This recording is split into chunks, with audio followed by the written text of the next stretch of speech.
ابھی بھی قرآن والے بیدار ہیں، اہل قرآن بیدار ہے۔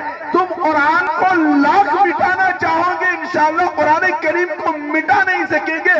قرآن تو کیا، قرآن کا ایک لفظ بھی ختم نہیں کر سکتے۔ اسی لیے تو قرآن نے کہا ہے اِنَّا نَحْنُ نَزَّلْنَا الذِّكْرَ وَإِنَّا لَهُ لَحَافِظُونَ، ہم نے اس قرآن کو نازل کیا اور ہم ہی اس کی حفاظت کریں گے۔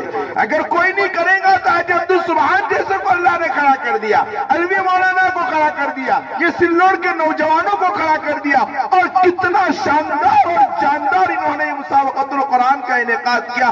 اللہ تبارک و تعالی ان پر کروڑ رحمتیں اور برکتیں نازل فرمائے، اللہ ان کی جان مال عزت آبرو میں برکت نصیب فرمائے۔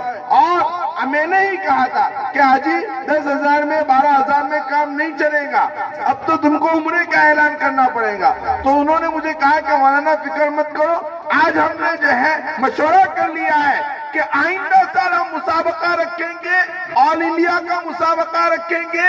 جو طالب علم پہلے نمبر پہ آئے گا اس طالب علم کے استاد کو، آپ نے اعلان نہیں کیا لیکن ان کے آپ کی طرف سے میں اعلان کرتا ہوں، طالب علم کو، طالب علم کے استاد کو، طالب علم کے والد کو اور اس کی امی کو، چاروں لوگوں کو انشاءاللہ اللہ جو ہے وہ عمرے کے لیے بھیجیں گے۔ اور نعرہ تکبیر، نعرہ تکبیر، العزیز ایجوکیشن، بہت زور سے زندہ باد، بولتے نہیں تو بردہ لوگ بیٹھے، بولو زندہ باد، ہاں ایسے ماشاءاللہ۔